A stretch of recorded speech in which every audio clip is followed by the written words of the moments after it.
Hey everybody, Jeff G. Holt, the V-Twin Visionary, and I know that there's a lot of 1-inch steel handlebars on the market. For me, a lot of them had too much of a bend in my wrists. I mean, I grew up riding BMX, and the bars I used were pretty flat, and nobody was making a handlebar that kind of felt like that. Some were really close until Thrashin Supply came out with these. These have only a slight bend in them, and you're able to feel them immediately when they're on the bike.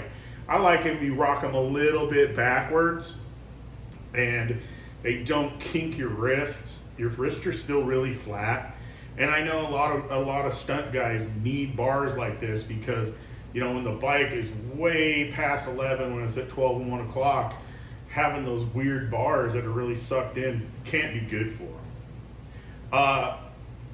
Just check that out. Like, they are almost flat. I really like these bars. Lance and the guys at Thrashin Supply are doing a great job with all their new Made in America stuff. Keep up the good work, guys.